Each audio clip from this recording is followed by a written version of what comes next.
How's it going, guys? This is Chris back here again with another episode of Civ 5. This is part 2 in our new series, and it is going about as well as I can expect. This episode is significantly longer than the last one, about 10 minutes so. That's because I kind of lost track of time while I was recording and just kind of rolled with it. So, 40-minute Sunday episode won't be a bad thing, I don't think. We're just building up our empire, building up our forces, defending ourselves. It's going to be a long, chatty episode, but I can't imagine we're going to have too much to talk about. Get through all the Civ stuff pretty quickly, and then it'll just be talking. Just random talking.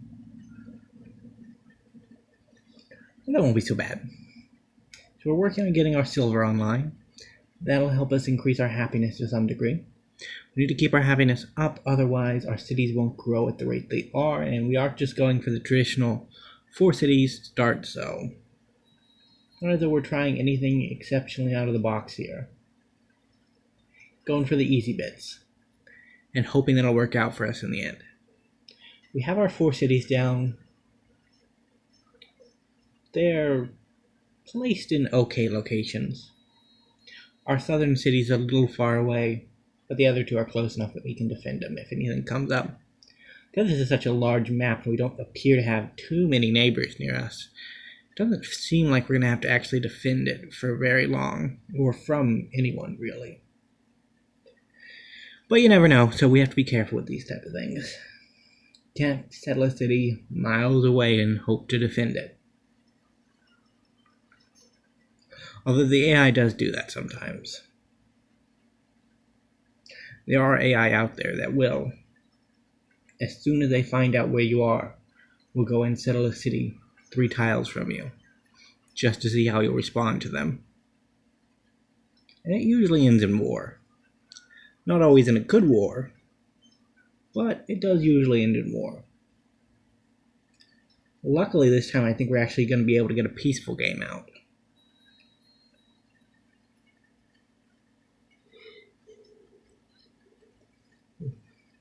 Because I can't imagine us getting attacked here. So, I'm pretty sure we're going to end up doing well no matter what happens to us.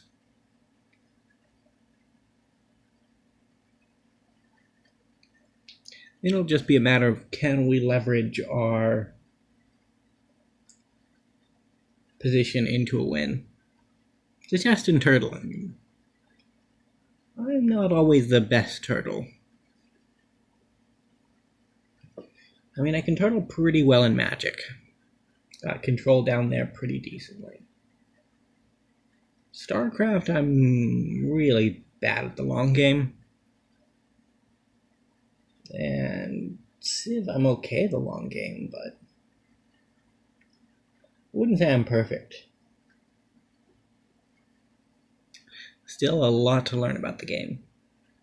And I played it for a long time, so it's not as though I'm helpless, but we are sometimes lacking in certain strategies. So our silver position has been beset by barbarians. There's a mod for that, but we just have barbarians. But our scout and our spearmen should be able to defend it. In our new expansions, we're using our workers to get up first our luxuries, then food tiles, and then we'll go for production tiles.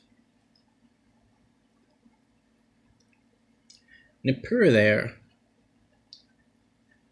will be neglected for a long period of time just because it's a little bit further away. The terrain makes it a little harder to get to, and we don't really have a worker in the area. But our other 3 cities have workers working away, so hopefully they'll be able to make up for it. Building a temple in our capital, and that should help keep us safe as far as face production goes. As I said last video, we may want a religion. I don't know if we'll actually get a religion, but We do want one.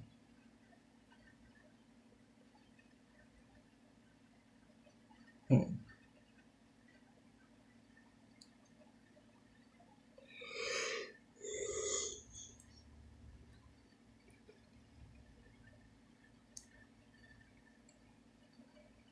So we got our worker down to the floodplain.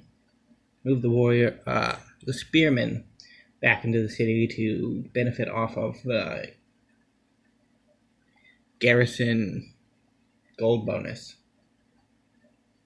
Because units cost maintenance in order for them to exist in the world. So we have to pay gold every turn for every unit, but garrisoning them in the city costs less gold than having them out walking about, which is why most of our units are in cities at this point.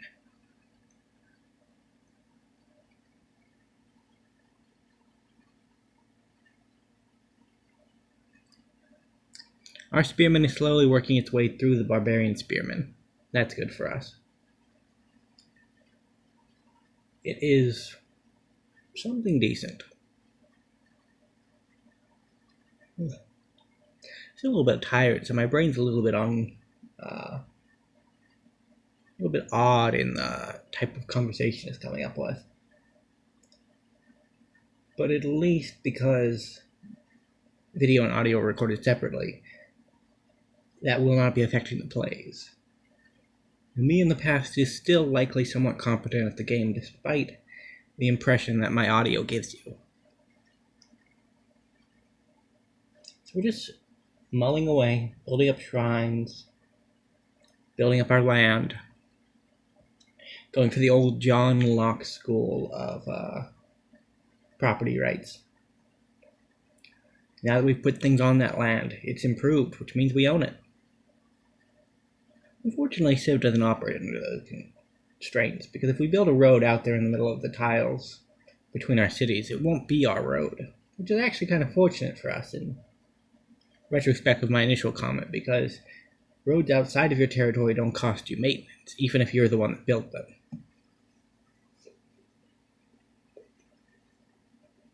them. I've seen some cheesy plays where you get open borders for somebody and they just start building roads in their territory. I don't know if that has to work with teams or you can do that naturally in the game, because I've never really tried using workers in other people's borders, so I don't know the restraints on them. But if you feel in the mood to screw someone over, you can just probably works. I can't imagine Civ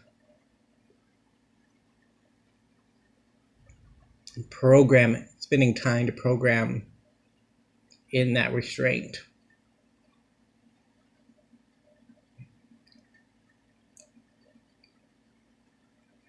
So we're choosing our Pantheon at this point. All the options are gone. Earth Mother is still available. And that's probably what we choose. Because while we don't have salt, we do have iron and copper. And we're more likely to pick up more iron. So it'll be better in the long run for us than picking up the Pantheon that has to do with gold and silver, which I think was also available. Would have netted us one faith, one culture. But instead, we're just going to net the 2 faith, because that'll probably help us out more in the long run.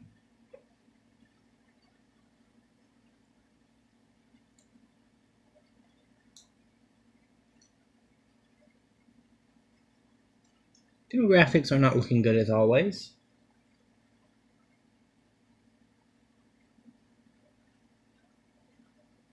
But we got our first trade route up. We can trade with Marrakesh, make some gold back, stimulate our economy a bit. And we also are starting to build up our Colosseums. Happiness will be a big thing for us in the game. And having Colosseums is nice. Having the 4 cities up pretty quickly was very nice. whether or not we'll be able to get the Circus Maximus up before it becomes necessary. A little bit of question, but we got our libraries up. We got our National College coming up. Pretty sure we already got our National College, and then we can start working our way towards the universities. I think we got theocracy, so we should just have one more tech line to go in order to get that tech. And with that tech, we can start speeding ahead in science. We're already not doing awful in science. I'd like to be doing a little better. But I probably can't think of any way that we could have done better around this one. Definitely growing our capital more. It's not as though we had a lot of options for wonders. It's not as though we could have gotten great scientist points from anywhere else. At least not yet. So I think the slow path will be okay for us, at least for the immediate future.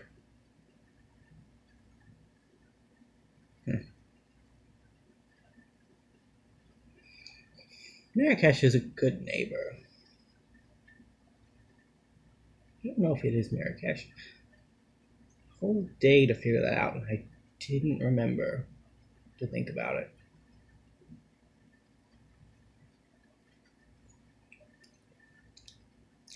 That spearman on our eastern border has been doing God's work. Barbarians roll up, they fight him, they die, and then he goes back to fortifying. The western spearmen could learn a few things from him. In the west, we somehow managed to get outflanked by barbarians pretty consistently. Although, to be fair, both our east and western spearmen corps have been far more useful than our southern contingent. The southern spearman has just basically sat in a city his entire life. I mean, it's probably because Marrakesh is down there and that we're in the mountains. There's not really any way for barbarians to get to us or kill us.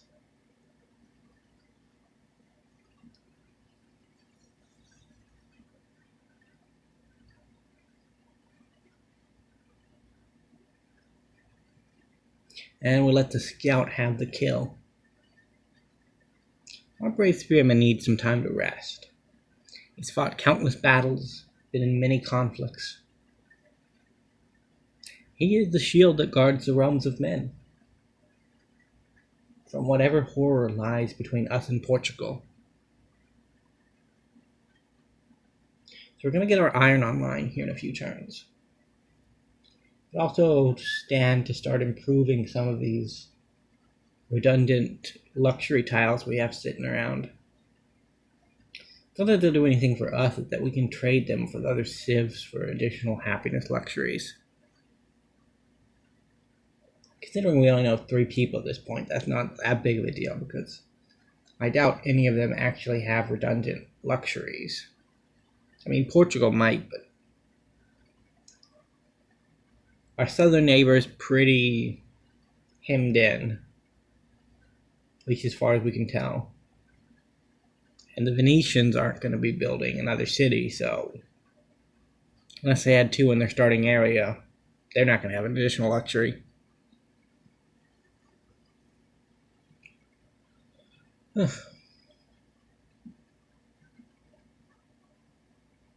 we're just building up as usual.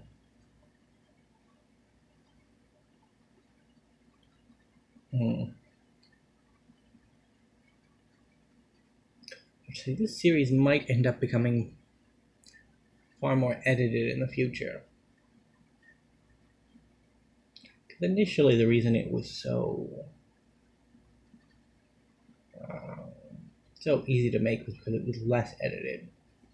But removing the in-between turn times might It'd make it a little less logically consistent, but it'd cut down on sections of the video where things aren't happening really. Because while at this point in the game, there's just not a lot happening other than barbarian movements. I guess if Marrakesh was sneaking up on us, we'd be able to tell, but like I said, I don't think he's going to be an issue. I think he's going to sit there peacefully and just let what happens happen.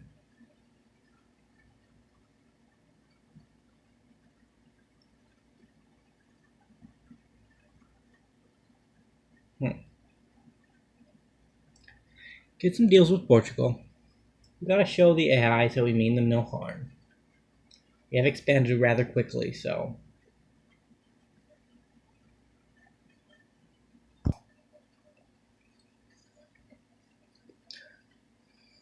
I do like our little empire, though. This is good. Gotten to the point where we can start building production tiles up in our empire. And it appears that one of the other civs has taken another civ's capital. That's a bad sign for us. Let's say one of the ways this game could end is by a civ taking a bunch of land and then snowballing on the backs of other people's empires that they've carved up. That's how we won our last game. It could be pretty hard to do it fair and square. Although, to be fair, Morocco is making it really hard for us to want to do it fair and square. His capital's the biggest on the map. He's building pretty good wonders. And he's really close to us. Like a road between our southern city and his second city would be pretty easy for us to maintain. And then we'd also just have to take his capital. We'd have a substantial empire, but for now we're going to try to be his friend. Because we gain nothing by warring at this stage in the game.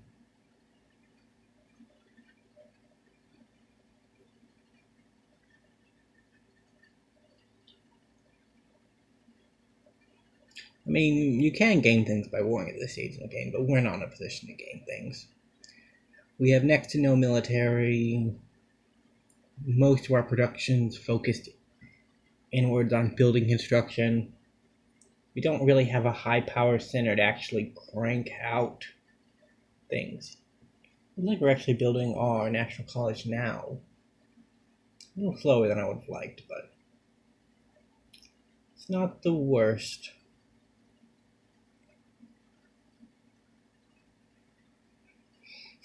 As long as we keep ourselves ahead. Well, we're not really ahead on science. We're really far behind on science, but that's just part of the catching up.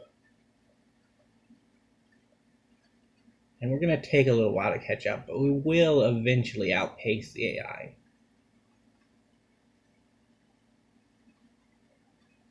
Because the AI science production tends to be more, it's more steady.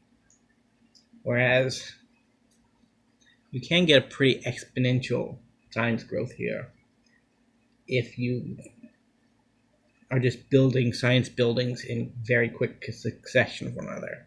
So National College straight into universities is a pretty strong gambit for late game science.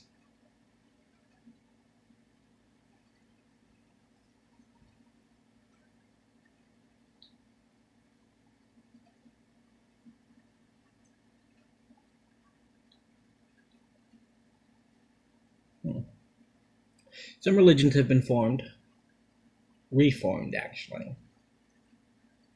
That's actually a pretty decent sign for us. It means that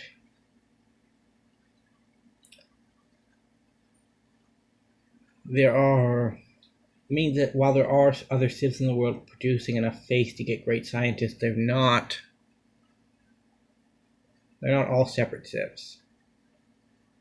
So it may end up being that face production's just limited in this world to a few major players, and that everybody else is busy with other things. Because we know at least at this point that 4 civs were embroiled in war. So it's not likely that they were building up their cities during that period of time. And 2 of those civs that were embroiled in war have lost their capital, so it's unlikely that it's unlikely that those 4 had any real decent face production, although it's possible. I'd imagine they'd probably have been busy on other things.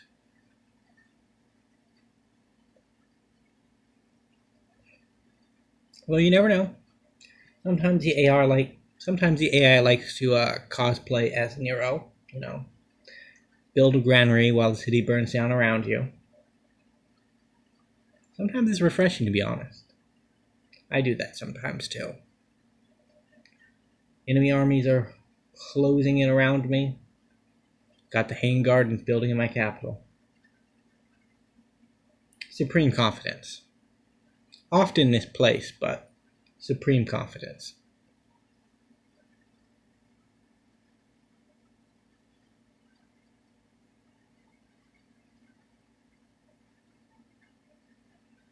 Our capital is really small. But that's not too big of a problem. It will grow in time. Part of the reason it's not growing is because we have an on-production focus. It's the workhouse that's making sure our empire is still standing. We switch it over to growth. Growth focus there. It's about time for it to grow a little bit. Our cities are all moderately sized. And if we can keep them growing, it'll be really good for us. Our western city presents a little bit of a problem because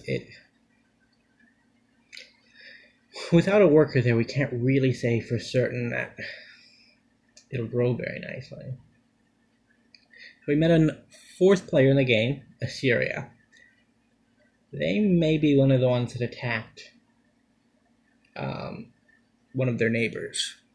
I know Assyrian siege tanks are really good at taking cities, and that would help them benefit from their unique bonus.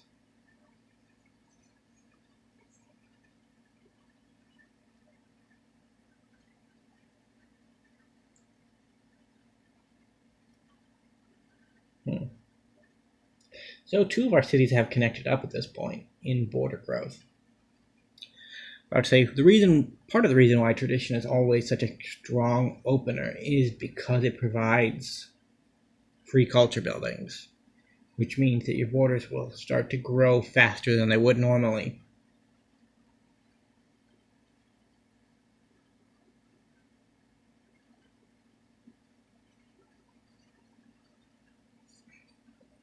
Faster border growth means you have more land. It means that your cities have more tiles to work, and it's generally just good.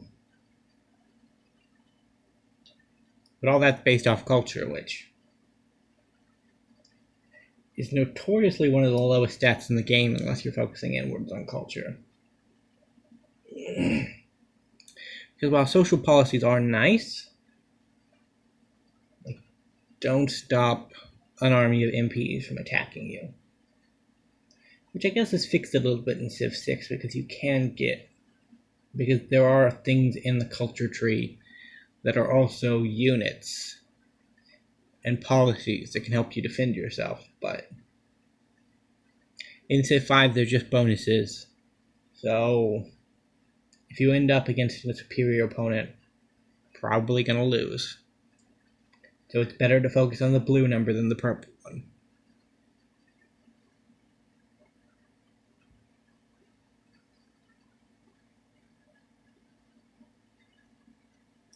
Continue trading with our neighbor to the south. He has a really good city. And we're getting some science off it because he's the tech leader, but that's neither here nor there. Sometimes the position of tech leader can be misleading as well, because it's calculated based off the number of techs you have researched, not necessarily where you are at in the tech tree. You can be in the modern era and still not be the leader of the tech tree because somebody who's below you on the tech tree has filled out all the way up to whatever era that they're in. So overall, they have more techs than you, even though your tech is far higher than theirs. Part of the reason why, well, it's one of the many reasons why demographics is sometimes hard to actually pin down for a victory. Because the information it provides you is good and useful, it's just not always as accurate or as insightful as you might think it is. The most insightful number on there is probably population. Because population is one of the few stats on there that you can roughly trace back to just pure science. Because your science is based off of your population. And you have buildings like the library and the public schools that increase your science production based on your population. I think the library does 1 science for every 2 pop, and then the public library basically does the same thing, meaning when you have both, you have 1 science per 1 pop. Plus your natural yields.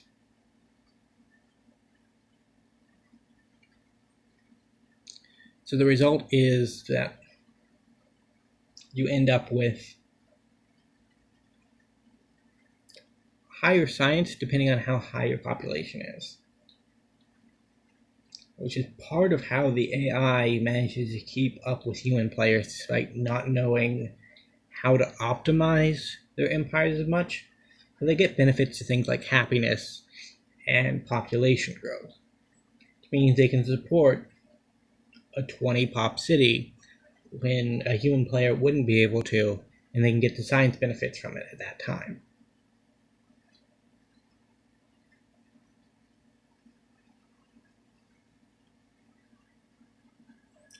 Our neighbors really do like building wonders, which is really good. Because if we can't build wonders, I'd rather they build wonders. Because there is a chance that maybe someday their wonders will be our wonders.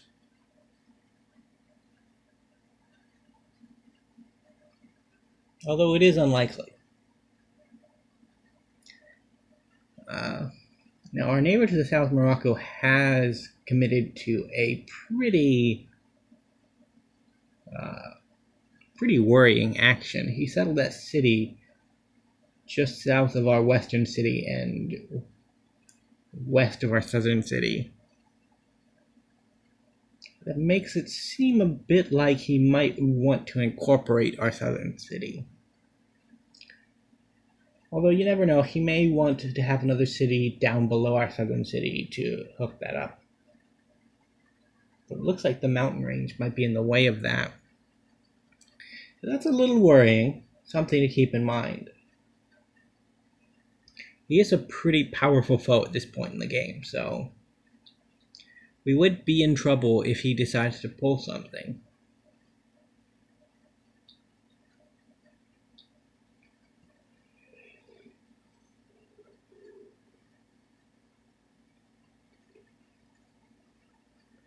Meanwhile, the forces at our western city are being outmaneuvered by barbarians again. One barbarian shows up, we pick a fight with them, and then a second barbarian shows up just as we're about to steal the kill. That tends to be how it goes over in the west.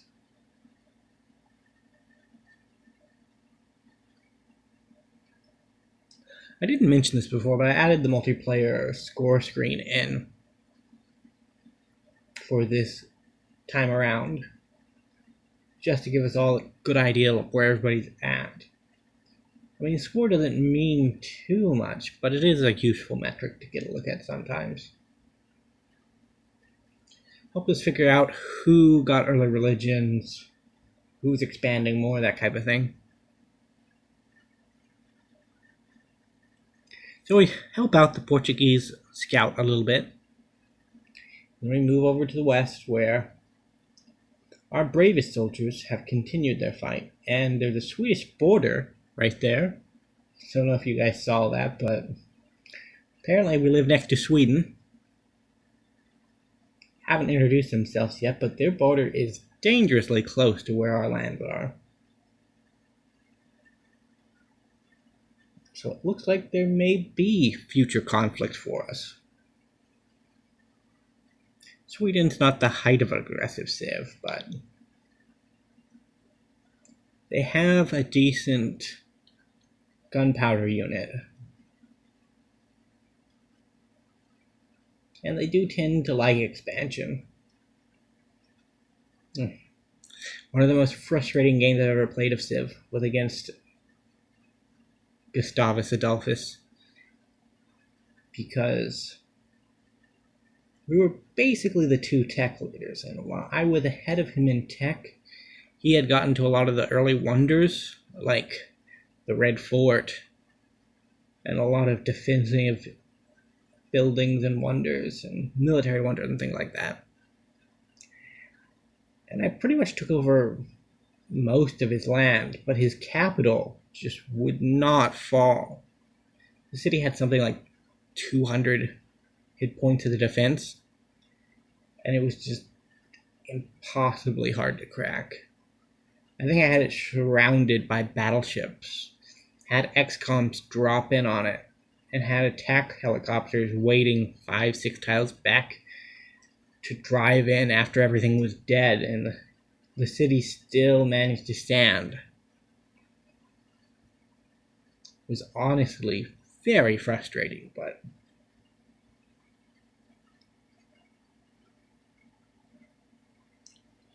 he generally does not perform that well. Kind of a mid-tier civ. The AI is okay with it, but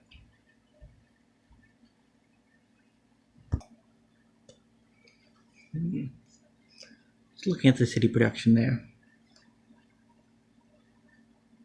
Gonna build up some more mines. Southern City has too reached the point where it can start focusing in on production. Likely build a mine there too. With these universities coming up, we want to have a lot of production. That way we can get them out as quickly as possible. But it looks like most will be done before any of the mines outside of the capital get online. I think Southern City has two because of the copper and the iron, but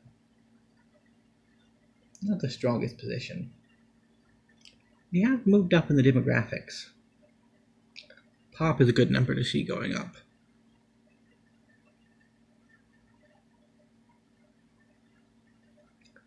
Red and green pikemen to the south isn't a good sign. But it's not something we have to worry about at the moment.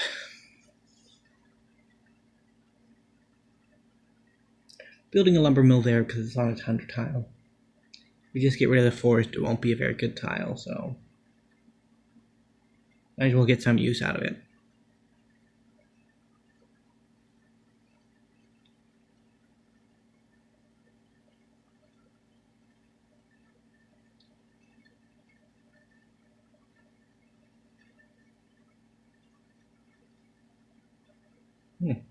Then we have to build a mine on a hill over there.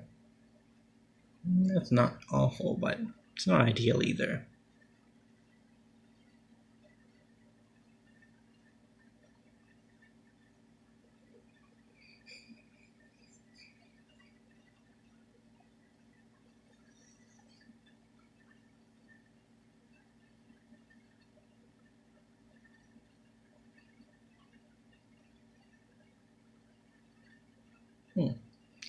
We are fast approaching the 5-minute mark left on the video. thinking about what we've done so far, is pretty decent for us. Gonna reach 100 science before turn 100. That's pretty good.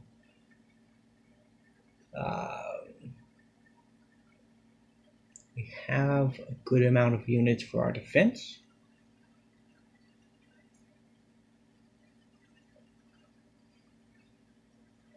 Have all the cities we want. Our neighbors haven't been too aggressive towards us. Getting a little bit of a bad vibe off our southern neighbor, but that's not the worst thing. We don't intend on settling anymore, so the level of diplomatic displeasure he has towards us will not rise further from this point. Especially considering we have absolutely nothing. I don't think we have any other way that we could anger him.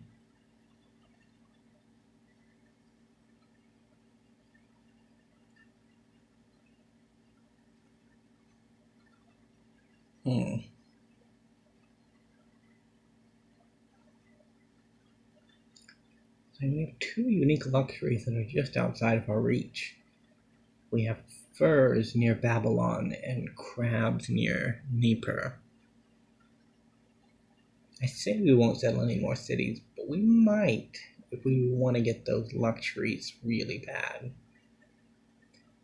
But I don't see a sequence of events that would lead to that happening. We're going to spy on Marrakesh. Good science city. Should be pretty decent for us.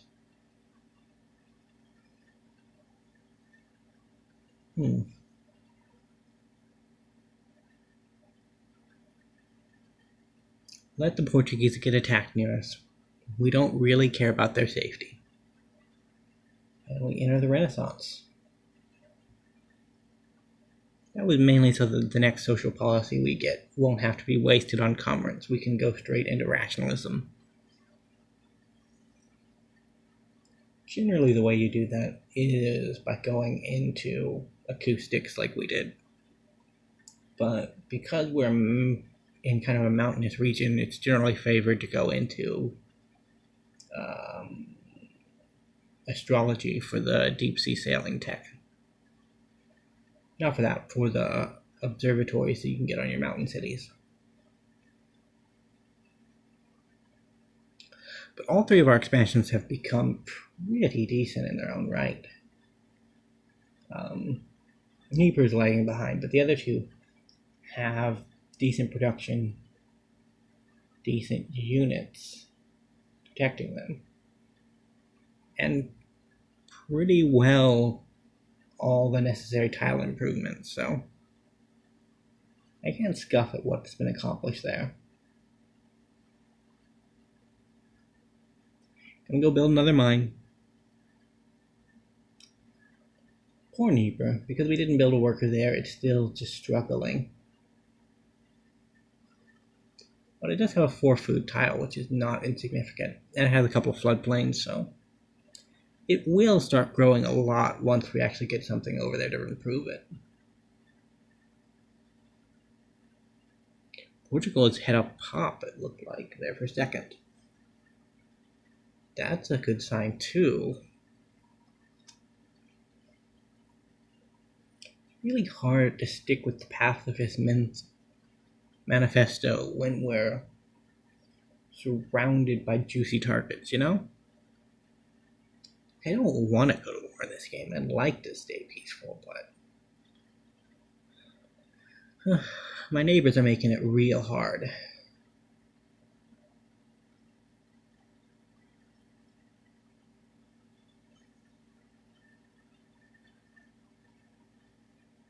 Because the East got some upgraded troops, it's holding its own pretty well. West hasn't upgraded yet, but I've never had an incursion on the western border, and now that Sweden's there, I doubt there ever will be one again.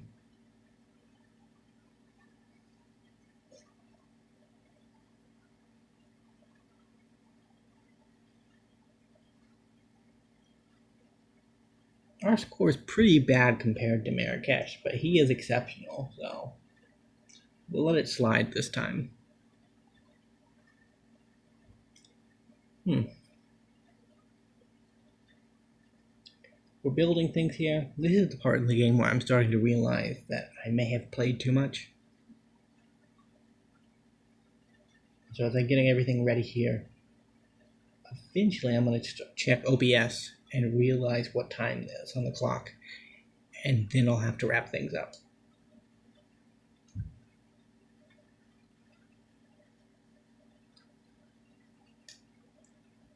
So we're just waiting for me to realize that we may have gone a bit over. For all. And it should be this turn.